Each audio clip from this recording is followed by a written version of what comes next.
Hello everyone, स्वागत है आपके अपने यूट्यूब चैनल वाइज सर पर। तो आज हम देखने के लिए जा रहे हैं क्लास 10वीं का मैथ है, एक्सरसाइज 6.3।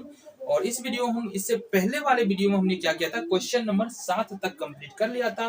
तो इस वीडियो में हम देखेंगे क्वेश्चन नंबर 8 हमारा क्या कह रहा है। तो ज्योमेट्री से रिलेटेड क्वेश्चन है, तो फिगर पर विशेष ध्यान बनाए रखना है और थोड़ा गौर से देखना है ना। ऐसे तो देखने के लिए है ही, इसको थोड़ा गौर से देखना है जिससे कि हमको बातें समझ में आ जाए। देखो क्वेश्चन क्या कह रहा है, जरा एक बार समझो। समांतर चतुर्भुज एबीसीडी की बढ़ाई गई भुजा ए बी सी डी एक क्या है, समांतर चतुर्भुज है। इतना बात तो हमको ध्यान रखना है, ठीक है।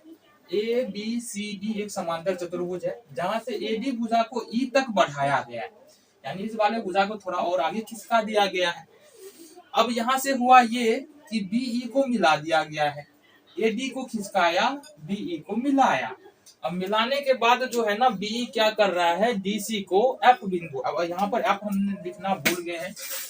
बी क्या कर रहा है, डीसी को एफ बिंदु पर काट रहा है।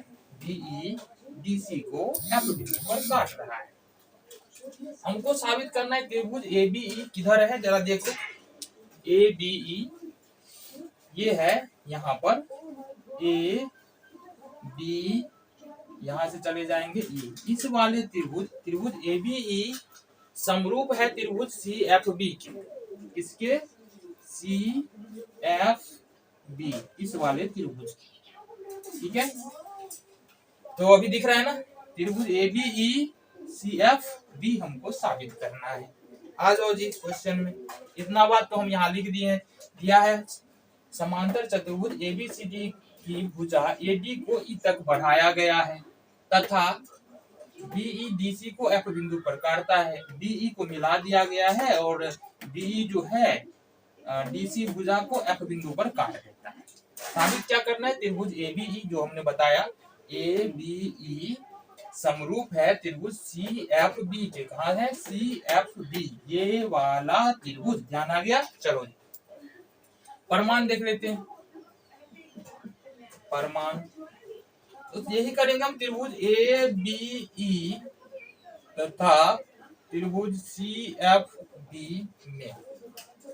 सबसे पहली बात देखो, अगर इस वाले त्रिभुज में जाएंगे ना, किसमें, ए बी ई में जाएंगे, ए बी ई इस वाले त्रिभुज में जाएंगे, इसमें आता है कोण ए। कौन सा कोण, कोण ए। फिर जाएंगे त्रिभुज सी एफ बी में, सी एफ बी में, तो यहाँ से कोण आता है हमारे पास सी, ठीक है। तो यहाँ पर लिखेंगे कोण ए बराबर कोण सी। अब ये क्यों बोल रहे हैं, क्योंकि अभी त्रिभुज को भूल जाओ।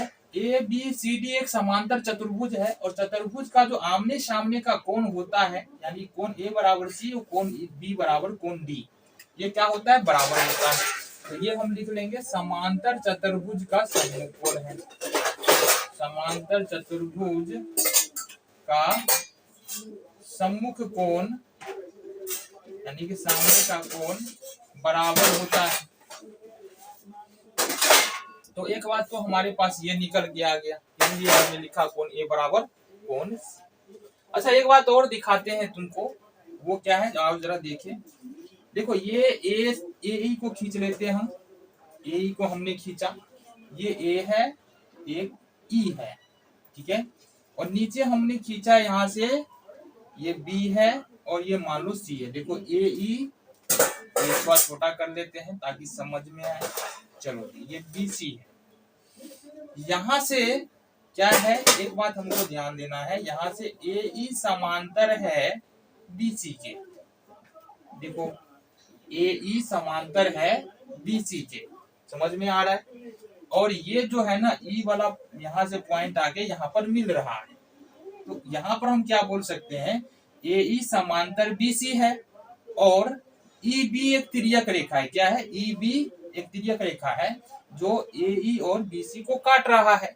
इस स्थिति में ये कोण बराबर होता है इस कोण के, यानी कि कोण ए ई बी लिखेंगे, कोण ए ई बी बराबर होता है कोण सी बी ई के। सी बी चूंकि एफ हमारा यहाँ पर है, या लिख देंगे सी बी ई के, सी बी ई के।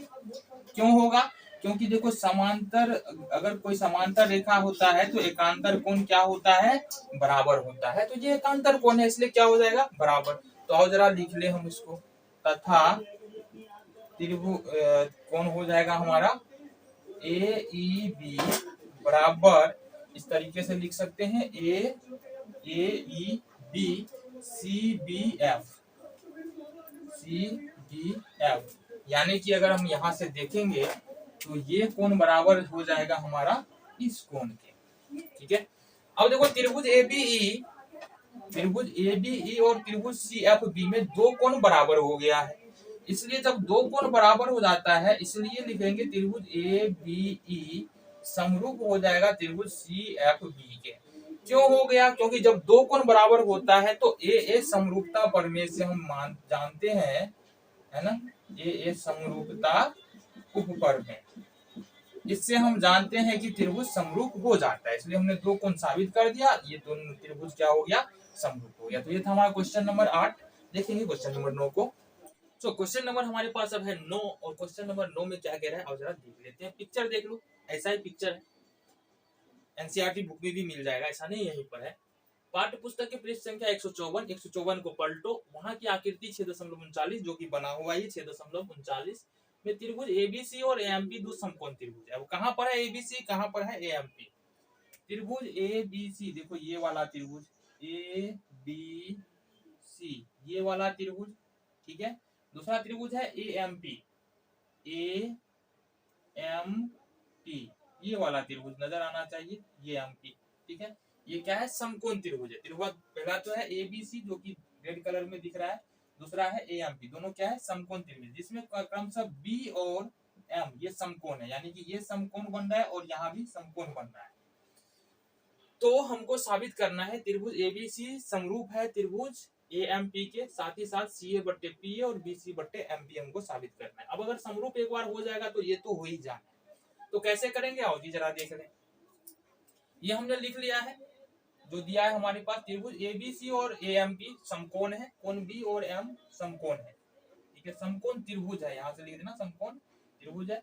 सिद्ध करना है त्रिभुज एबीसी समरूप है त्रिभुज एएमपी, पहला है ना, यहाँ से परमाण में हम ले ले त्रिभुज एबीसी और त्रिभुज एएमपी में। अब इस त्रिभुज में देखना है हमको, त्रिभुज एबीसी पकड़े हैं, ए बी सी और त्रिभुज एएमपी में, और जरा बात कर ले। तो सबसे पहली बात तो देखो, कोण ए बराबर कोण एबीसी बराबर हो जाएगा कोण एएमपी। क्यों हो जाएगा? क्योंकि पहले दे रखा है ये समकोण है। देखो यहाँ गौर से, ए बी सी यानी कि ये वाला कोण, ये वाला जो कोण दिख रहा है ना, ये वाला कोण, ये वाला, ये 90 डिग्री है। साथ ही साथ एएमपी ये वाला कोण है 90 डिग्री। तो चूंकि 90 डिग्री है तो दोनों बराबर हो गया ना। चलो जी, नेक्स्ट कोण देखो, अगर हम बात करेंगे त्रिभुज ए बी सी में, यहाँ कोण ए इसमें भी आ रहा है, ठीक है। अगर हम बात करें ए एम पी में तो कोण ए इसमें भी आ रहा है, ए एम पी में भी कोण ए है, ए बी सी में भी कोण ए है ना। तो यहाँ से हम लिखेंगे कोण एम ए, कोण ए बराबर ए लिख लेते हैं, कोण ए बराबर कोण ए। क्यों? क्योंकि ये दोनों त्रिभुज में है, उभयनिष्ठ है, दोनों त्रिभुज में है तो ये उभयनिष्ठ है।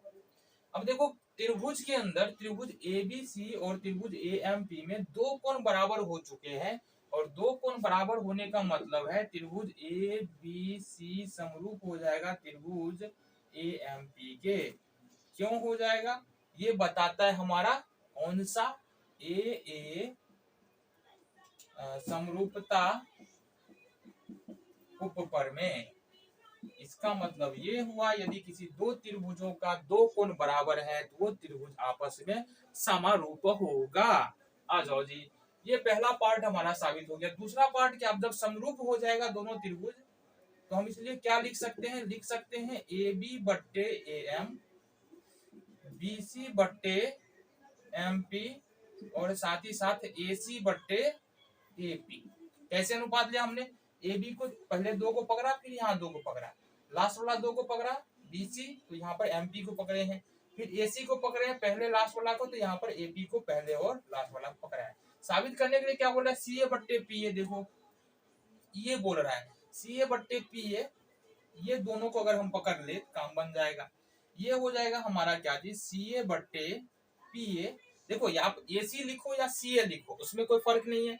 इसी तरह ए पी लिखो या पी ए लिखो, दोनों बराबर ही है। तो सी ए बट्टे पी ए हो जाएगा, और ये बराबर हो जाएगा हमारा बी सी बट्टे एम पी के। देखो बी सी बट्टे एम पी है ना, तो इस तरीके से देखते हैं ये दोनों पार्ट हमारा क्या होता है, साबित हो जाता है। ठीक है, ये था क्वेश्चन नंबर 9।